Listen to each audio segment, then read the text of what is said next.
take the scoots. We need a little energy and a snack. We're gonna finish this thing, so let's ride back, get back to it. You just stay out here. I don't want you to get covered in dust, and you know, I had to get a white dog.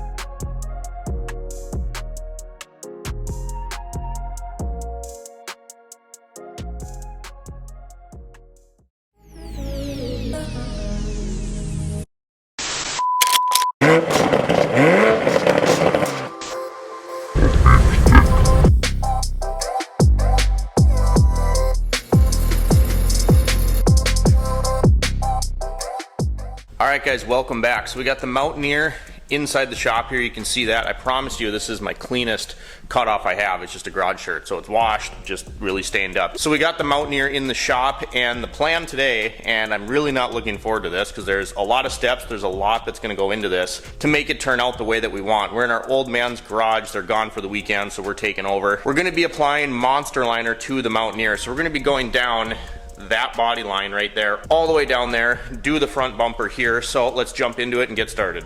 So I think I got everything we're gonna need. We're gonna go over some of this. This is emery cloth, just a few different grits, hard to reach areas. We have Pour 15, which has sparked lots of debate across the industry. I've liked this stuff a lot for every project that I've used. We'll talk about where we're gonna use this. We got some mouse sanding pads, a light of course, some Windex, brake clean.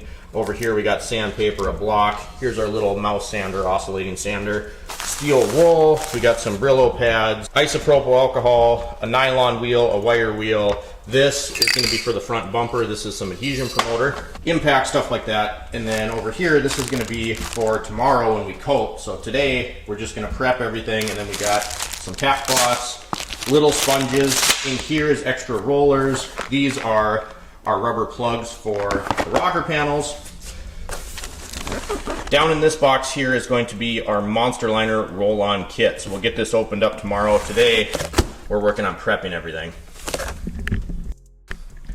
I'm going to get as much of this as I can for you guys. Today is going to be prep, and the reason I'm not looking forward to this is if you want these kind of projects to turn out well, one, you got to start with good products. MONSTALINER is an incredible product. A lot of the stuff, you guys, that you're going to buy off the shelf, like Herculiner, that kind of thing, where it's a one-part system, maybe it's in a spray can, or maybe it's, you know, you roll it on, but it's still just one part. That stuff is junk. I've used it before. A lot of the consumer-grade paints and bed liners, adhesives, unfortunately, they're not up to snuff. They're not going to last. MONSTALINER is actually a two-part, or in this case, three-part system, because we have our color, our tint, which you'll see soon. We have a UV stabilizer / hardener, and then we have the bed liner itself. So it's super durable stuff. I've used it on a lot of projects. And like I said, we're going to be going halfway up this body line here. I'm going to show you why we're going to do that.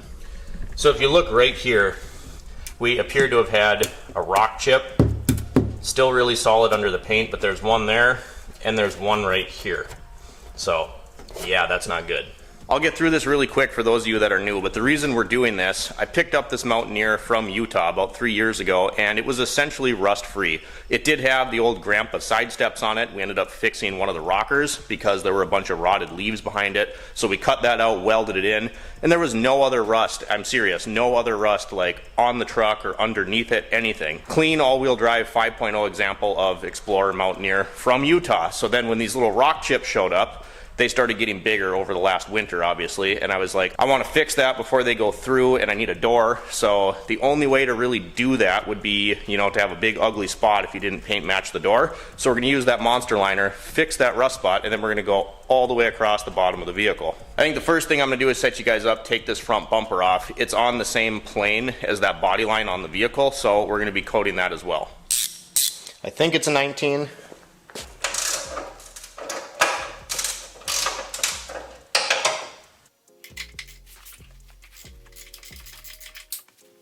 I don't know why I'm fighting this. We have technology.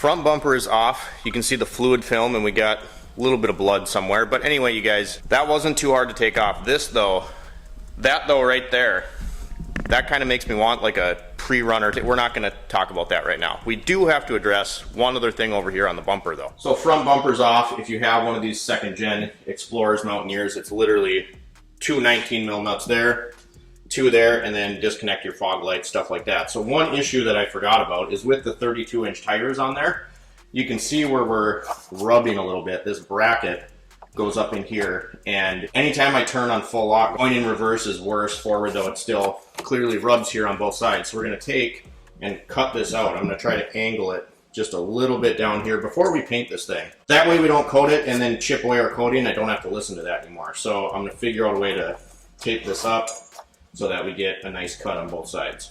This is just going to be a lot of work. Go all the way down here. We got those trim pieces off. I did bring the death scooter along just in case we need wheels during this whole process, because I realize now we're kind of stranded here. What are you up to? Got dirty hands. You a good girl? Yeah, good watchdog. Good, Sammy. You just stay out here. I don't want you to get covered in dust, and you know, I had to get a white dog. So here's our plan before we start cutting. I use this tape just to have a nice straight line, and then I'm going to start up at this seam right here just because it's an easy point of reference on both sides. And then what I did, just giving you an idea one-handed, is I measured from the bottom of the tape line to the edge of that plastic so that we make sure that this side is close to the same as that side. So now we're going to just buzz this off of here.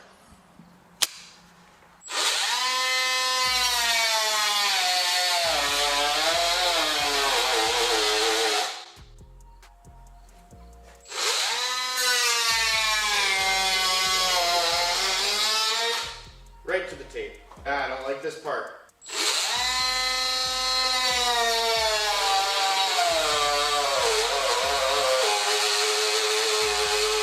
I'm bleeding somehow and covered in melted plastic.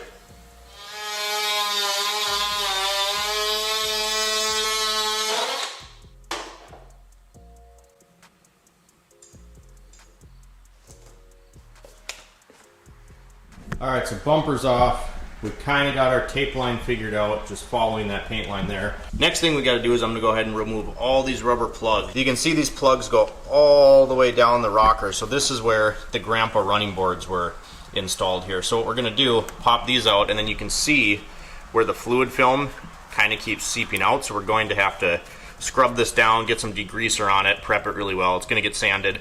I'm only going to go right to under here, you guys, because the rest of this, that's fluid film on that pinch. So if there's any rust or anything starting in between where these two pieces of metal are clamped together, the fluid film is going to do a good job of protecting that, and we don't want to cover it with MONSTALINER. So I'm just going to kind of wrap up in here, kind of wrap up into the door sill just a little bit. I'm not going to do all the jams. So we got to get these little plugs out. I got more. Take all those out all the way along there, then we can start sanding.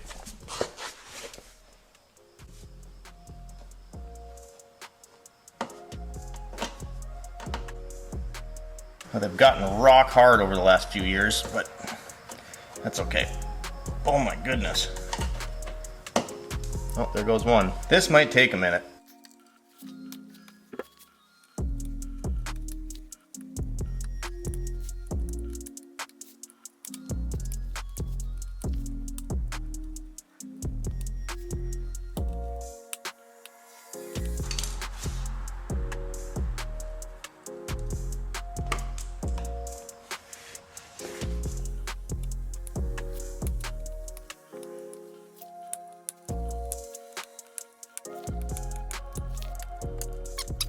One left. I haven't stabbed my finger yet.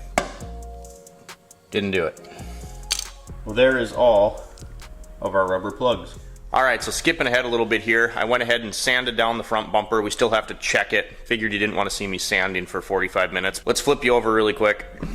So that's what the front bumper looks like right now, you guys. These tabs, I'm going to go to that tape line because the tabs are going to flex and move a lot But we got it sanded up pretty good. Next, we're gonna blow this off with some compressed air and then wipe it down, make sure we don't have, I can still see any shiny spots at all, because that's where the Monster Liner is not gonna adhere to this plastic as well. We do have that adhesion promoter. I wanna get this thing sanded up and prepped as well as we possibly can. So we'll blow it off with some compressed air, we'll wipe it down, we'll come back and check on this. Let's go look at that rust spot over here on the door.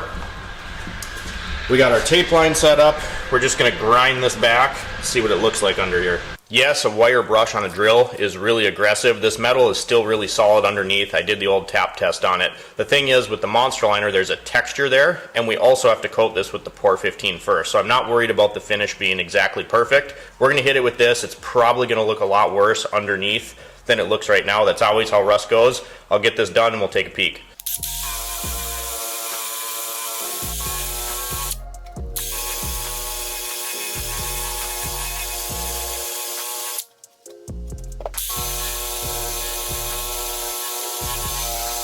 Alright, so that's exactly not what you want to find, but now I'm not surprised that this rust is here. This is body filler. So this door has been repaired before, and my guess is this wasn't sealed real well. You can see the Bondo down here, but almost every time, you guys, you see a body repair, you get to Bondo, and people don't prep the metal well, and then it rusts. So that's where our rock chips, what I assumed was a rock chip, probably was the cause of the rust the whole time, was crappy body work.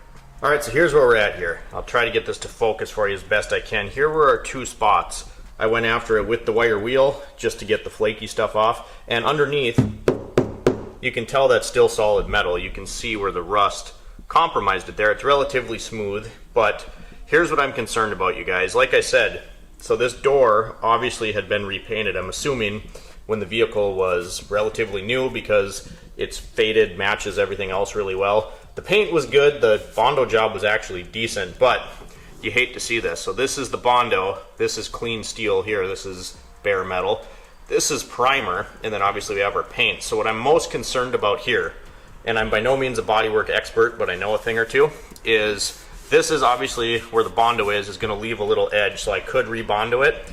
I'm not overly concerned about that. What I'm concerned about is getting clean metal all the way around this metal that was rusty and compromised. That way we can treat this with our Por 15 epoxy and know that there's no rust, you know, hidden up under the paint somewhere. So I'm going to feather this back even a little farther, even though you can already see we have clean metal all the way around. This, not super worried. The Monster Liner, you're going to be able to see this void right here. I know you can't feel it, but you're going to be able to see these in the right light. I'm not overly concerned with it. I'm more concerned about the rust. So I'll feather this out a little more, and then we're going to sand the rest of the vehicle because we have to prep all of this. Then we will show you how we're going to address this. And the more we find here. So found a little surface rust under this door sill and quickly discovered that the damage on the door, this is clearly Bondoed in here. Let me lay down. Oh. Look right there. So thankfully there's no real rust there, but you can see where I ground the Bondo off, and there's like hammer marks in the metal. Whoever did this did a decent job. You can see where it's really tight to the fender right there. But anyway, so I'm going to sand down and make sure there's no rust behind any of this. There was a little bit of rust on this edge here under the Bondo, but considering though, like I said, based on the age of the vehicle and how the paint all matched the rest of it, I think this happened fairly early in this.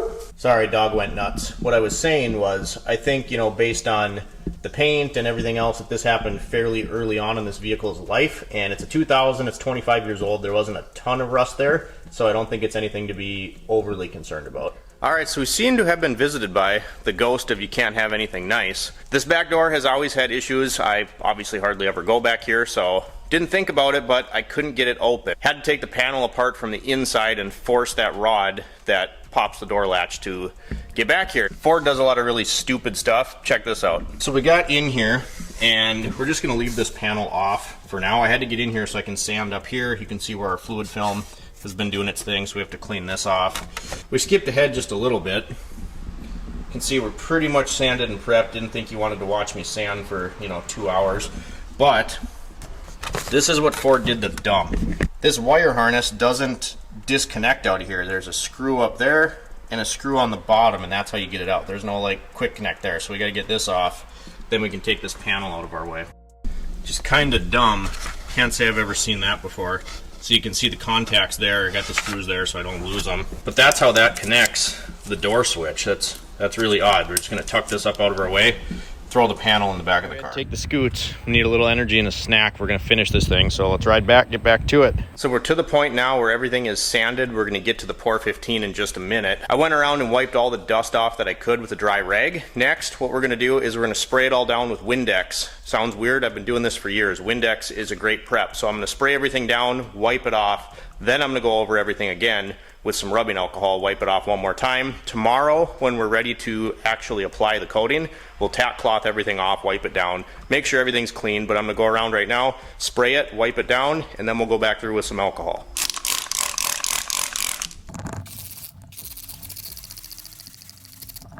All right, so we're ready for our Pour 15. This is their smallest kit that they have, and it comes with the degreaser. This is the metal prep, basically phosphoric acid, I believe, and then this is the paint itself. Comes with a little foam brush, some gloves. You're gonna want these. You get this stuff on your hands, it takes forever to get off. This brush is also included for painting it on. So basically I use the rag. We're gonna use the degreaser, rub down the spot that we're using, and then this stuff, I believe it's 15 minutes. You have to keep it wet, and you can dilute this. Obviously for small areas like this, I'm just gonna use it full strength, but keep the area wet for, I believe it's 15 minutes. You'd have to read the box. But we're gonna get that going, and then we'll put on our Pour 15. Degreaser, I just put on a rag like this. Wipe down your spot. We already cleaned this, so I don't know that it's necessary to use their degreaser necessarily, but it's what they say to do. Had to move that door a little bit, but I was saying it's, you know, this is what's included with the kit, and this stuff, use it the right way. You know, you don't want to prep with different materials and then expect the product to have the same result. So we'll do that. Now we'll wipe it all off with water, let it dry, then we'll use the metal prep.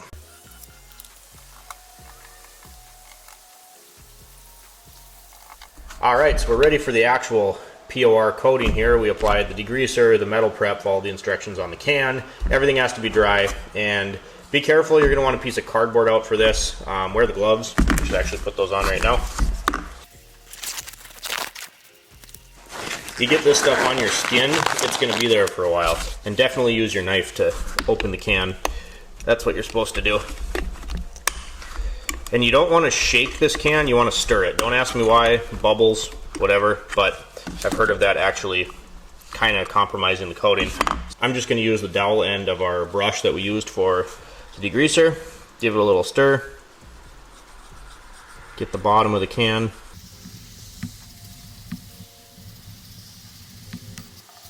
And we should be ready to go. I'm just going to put this in here like that, and we're going to do a couple coats, get you set up so you can see the door.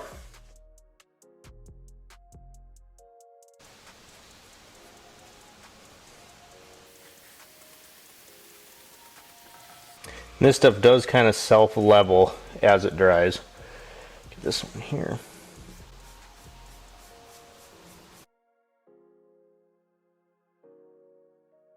We got the hired help. Slaving away, boss. So it's the next day. We got the Pour 15 sanded down. I'll show you what that looks like. There's some drips in there. Doesn't really matter because it's going to get monster line. There's texture there. We'll flip you around, take a look at that. Great time for the memory card to fill. Got you on the cell phone. So there's the Pour 15 sanded down. You can see fresh metal here. There's the Bondo. There's the primer. Up in that spot as well. Got that rust covered. And then right there. So I'm going to shoot these with little self-etch primer just while we get the rest of the vehicle ready. Quick Walmart run. We got to get acetone, masks, and some of those little foam brushes. I only have like 4. Got my personal chauffeur. We're ready to go.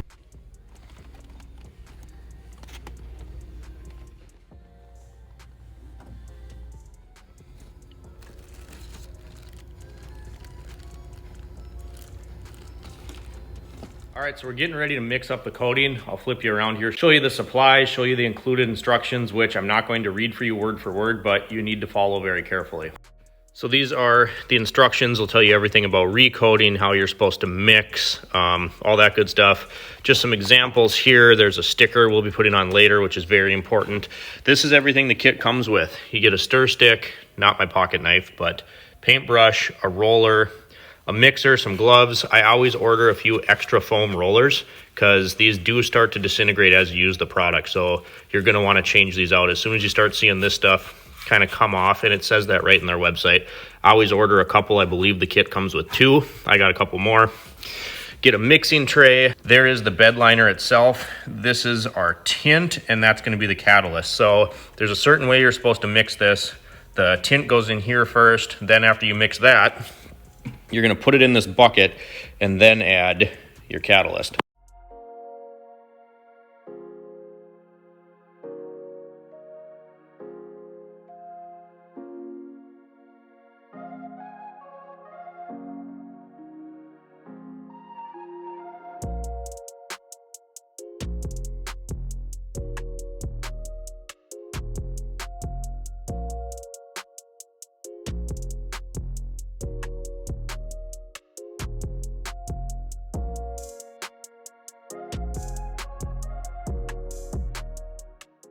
One thing I did want to mention fast is it does say right in the instructions not to use a self-etch primer or any aerosol primer that is not pre-approved by MONSTALINER.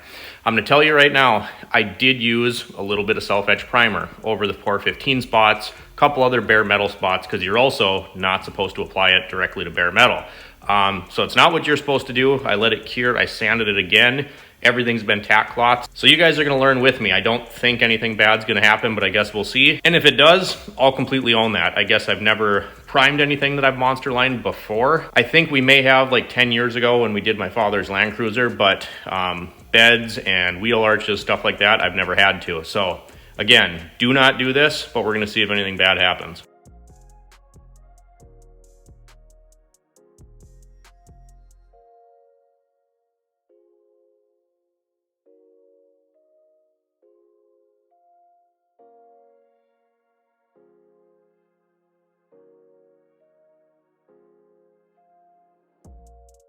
You can kind of see the texture that you get a little bit more on the bumper. Again, some thin spots because this is just the first coat. We weren't going for full coverage, but I love this color though. I think it's gonna look really good on there. So that's where we're at right now. We'll catch back up with you when we do the second coat. I'll set up another time lapse. Apologize for some of the lack of coverage here as we've been setting this up. With the catalyst, the hardener, you have to time how long you mix everything and then try to get, your coat on before what's in your pan sets up. It's a lot of prep and you're kind of on a time crunch as you do this. So we'll obviously talk about it some more as we go. I'll time lapse the next coat in a few spots. I think it's looking pretty good.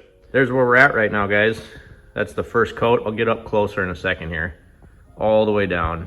First coat, you're not really looking for full coverage, so you're gonna see some spots in here that aren't perfect, like right there. But MONSTALINER's got a really nice texture to it once it dries. Once we're completely done, we can show you that, but it's almost like a soft, aggressive orange peel.